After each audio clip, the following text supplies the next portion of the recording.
Nandito kami ngayon sa Radich, 5 kilometers away from Opava Castle. Sa aking likuran, first time kaming dinala ni Hana rito. Let's see kung anong meron dito. Kasi yung Czech Republic, marami silang mga castles. At why do you have a lot of castles in Czech Republic? Yeah, it's true that actually Sophia learned in England that the Czech Republic is the country with the most castles, right? Yeah. Mm-hmm. So why you don't have kings and queens now? But did you have king and queens? Yeah. But that's the question which I cannot answer. So we have to study really. We have to research why Czech Republic has a lot of castles. I guess that the Czech Republic was very, very rich place before. But it's closed, right? We cannot get inside? Yeah, I think you can. Really? Your camera battery is not there. So, ngayon ang umaga, paggising namin, sabi niya, get up, change, let's go to Radich. I was still sleeping and she woke me up. Let's go to Radich. So yeah, so we're in Radich. It's cold, let's check what but it's nice. And then we can go there. Okay, let's just walk around para mapakita natin kung anong meron dito. Ang taas nito, talagang nag-drive ako, talagang segunda mano ang pag-drive ko paakyat. But look at that! Wow! Yeah, and there's a river. So maybe we can go down? In the river? I think, yeah. But then we need to go back. But the car, I think, can drive down. But that's dangerous. I don't want to drive down there. You mean on that road? Huh? Yeah. No, you cannot drive. No? It's a park. Oh. Wow, wow, wow, wow. Ang ganda ng view. You know why it's beautiful? Because it's like we're on the top of the hill. And then there's a town down below. Mayroong town doon sa baba. Yan yung Radich na town. Tapos pag papunta ka rito sa castle, talagang paakyat siya. Talagang magdadrive ka. Walang bus papunta rito sa taas. So kailangan pag pupunta ka rito, either may kotse ka or mula doon sa baba maglalakad ka. I used to go here on a biking. You just bike from Opava to here? No, from Radun. From Radun to here? Yeah. Really? Wow, that's amazing, darling Hanaku. That was when I was in better conditions. When you were younger? When I was younger. Oh, wow! Wow! So, ito yung makikita mo sa taas. So it's a place where the people having weddings here. Oh, really? Yeah. Wow. Palang sarado naman. Wow. Ito maganda. And I was the most important I've ever been. I was hungry, cold. Wow.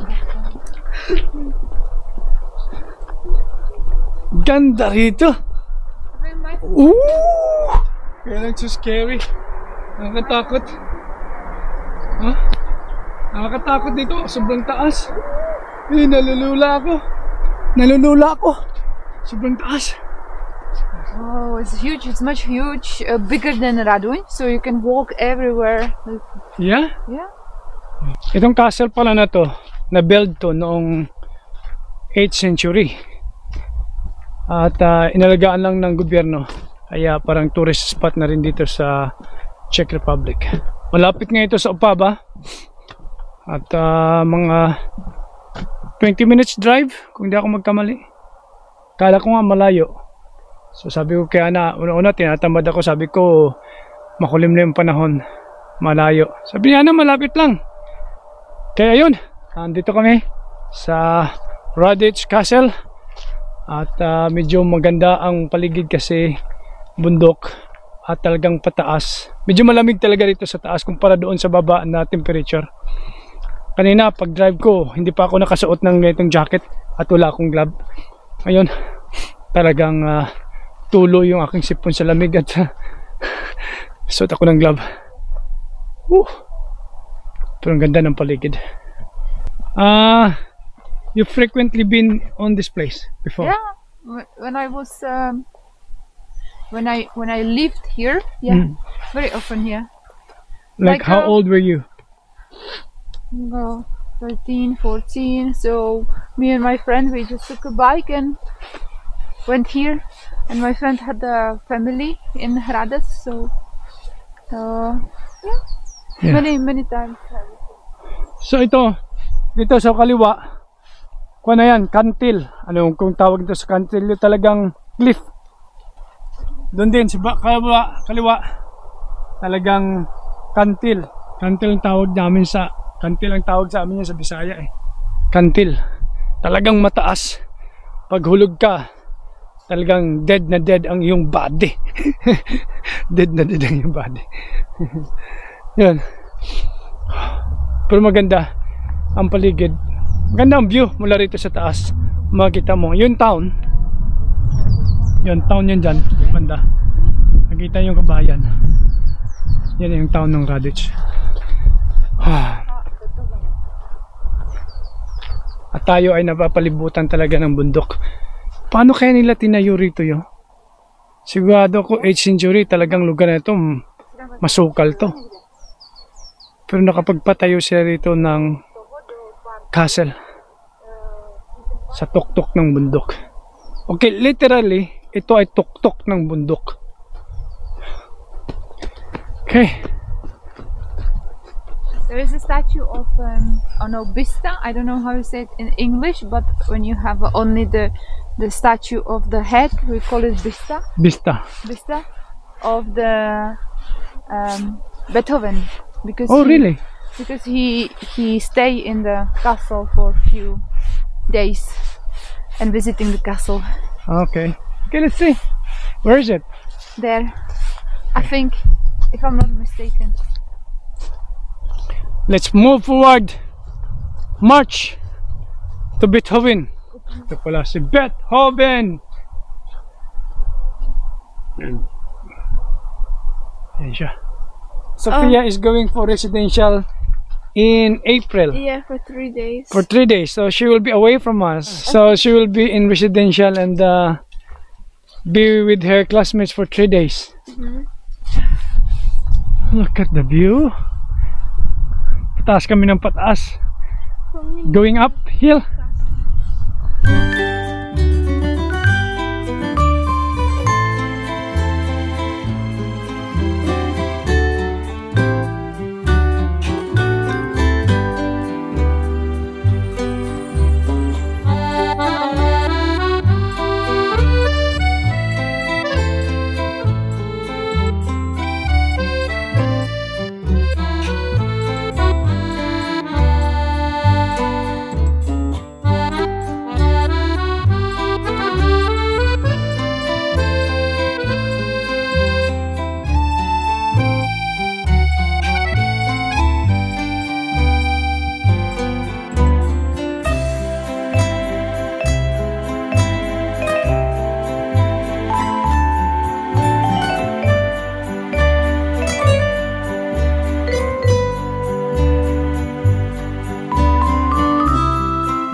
Dito sa Czech Republic, pag pupunta ka sa gitna ng bundok, sa gitna ng gubat, from the start, may makikita kang markings na ganito.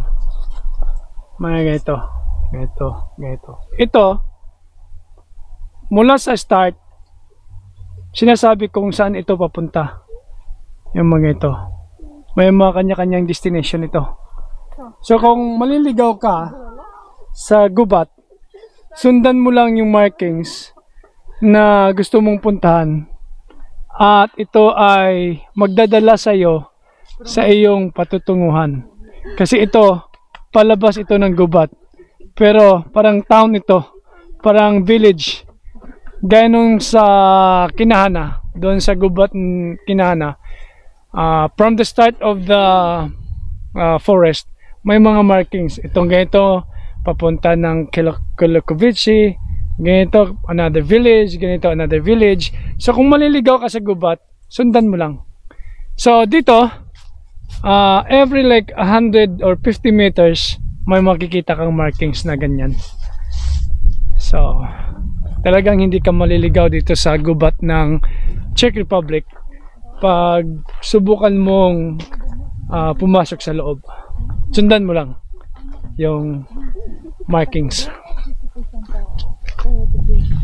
So, yan. More paakyat. Follow the leader. Si Sofia parang nagreklamo na. Kasi sabi niya, Sofia, wala namang makikita sa taas. Paakyat tayo ng paakyat.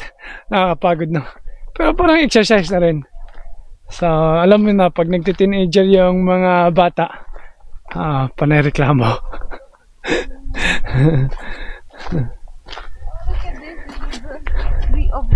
Oh, so darling Pinkay, so time will come you will have a boyfriend. So you're gonna write as well your feelings. No, here. See if Look. it has H and J from Hannah and Japheth like mommy and Tatai. Really? So you're gonna write now? No, Mommy and Tatay? I don't know. Is it from this side only? Okay, be careful. Kasi JK, kanyan, steep. SY, Pag mahulog ka dyan, talagang and J. para kang batong itinapon na pagulong-gulong pababa. Okay, we're gonna start our own thing. Hey, there is a dog. Come on, Pinka, there's a dog. They should not This is unleash the their dog. PJ. Like pajamas. Ito na yung markings. Oh. Yan. So, for example, the blue. You're gonna follow the blue. It's so confusing. The arrow is there and arrow is there. So where are you going then? So both sides can take you to where you wanna go. Yeah. Yeah. Ito, talagang gubat na to rito. Ang ganda nga ng gubat nila rito. Talagang hindi masukal yung gubat. Hindi nakakatakot. Kasi minsan, sa Mindanao, sa amin, minsan ako nakapasok sa gubat. Talagang masukal, matinik. At maya-maya makakita ka ng ahas.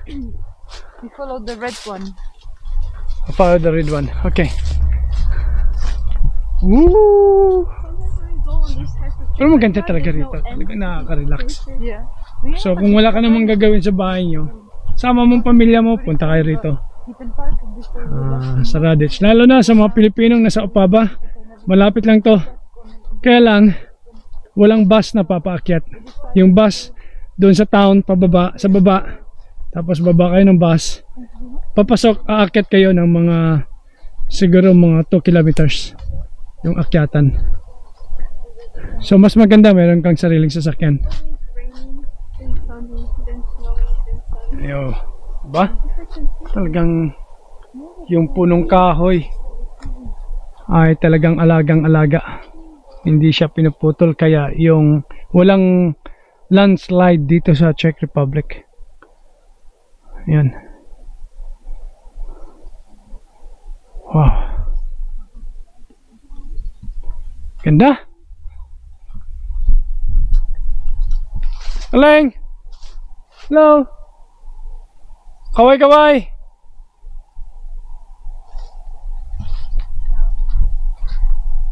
Yan. Yan ang town mula rito sa tuktok ng bundok. Makikita mo talaga yung town ng Radich. Sa baba yan, mataas yan. Sinuzoom in ko lang yung camera. Yan. Make fast! You're too slow.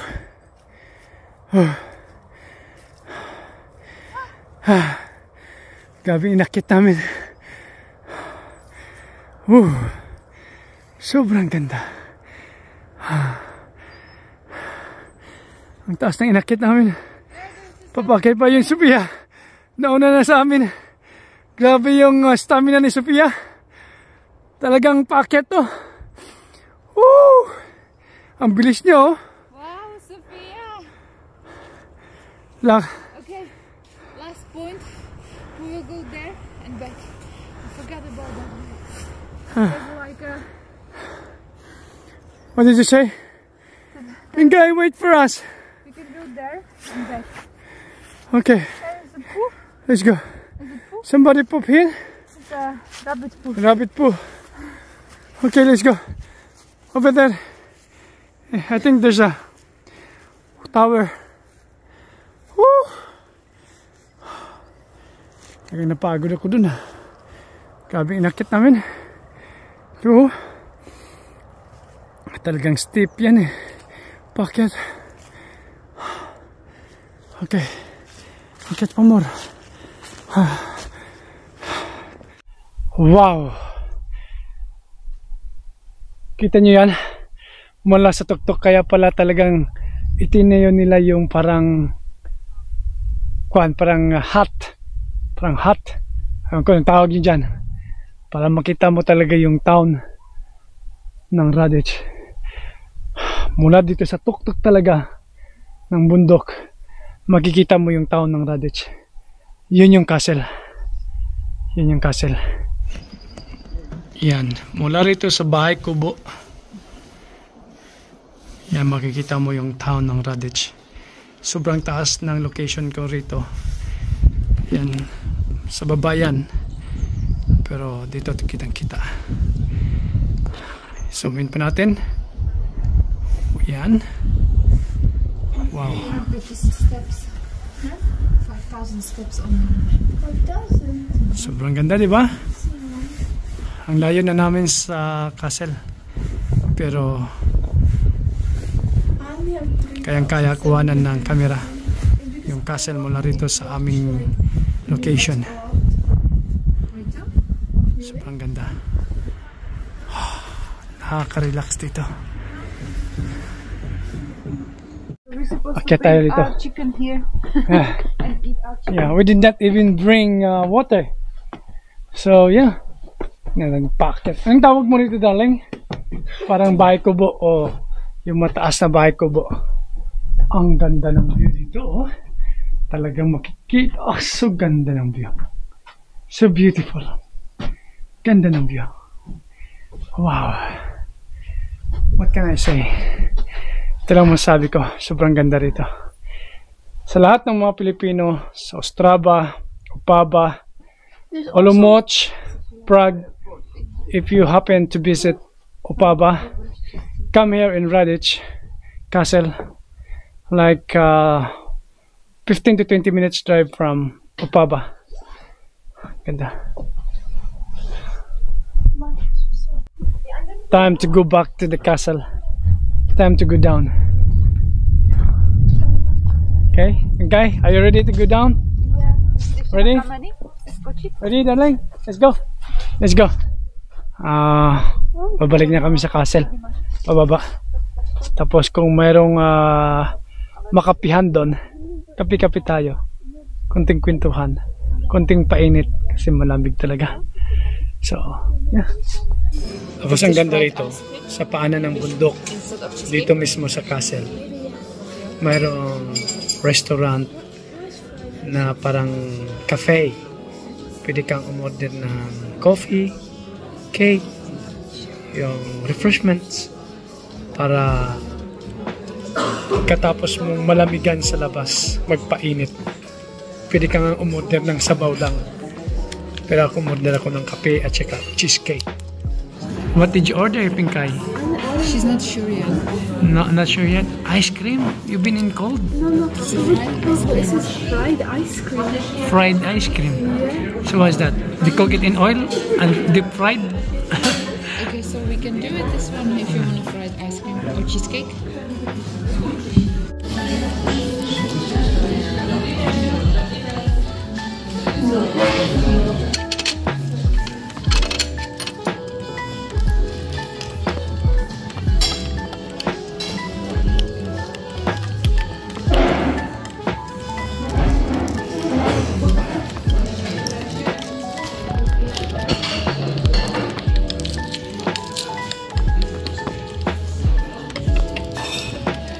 I'm eating the biscuits.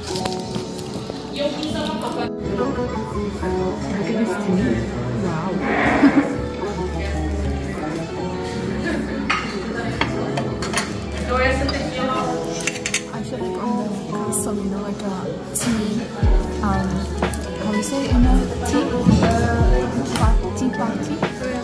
When we went for the tea.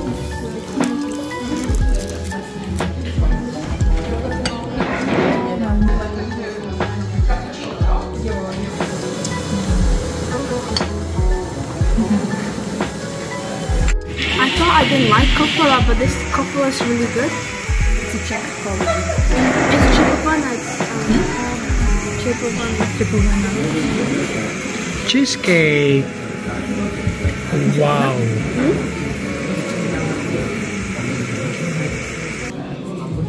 What's this? Fried ice cream. Fried ice cream. Try. So that's ice cream and fried ice cream. Inside. There's more. Hey, I know.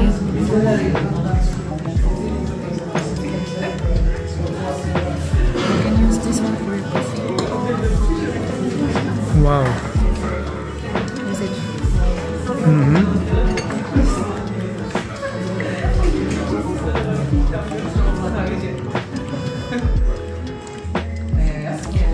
Wow.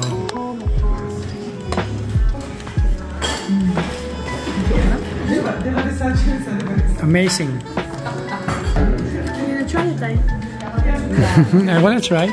Can I try?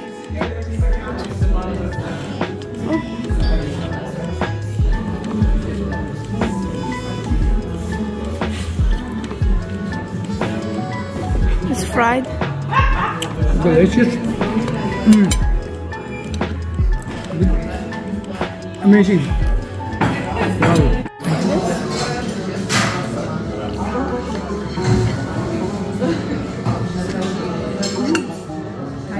Nice?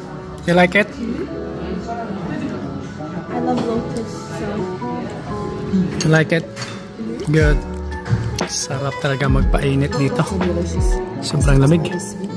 sa labas. Some really very sweet. Not very sweet. You like it? Really delicious.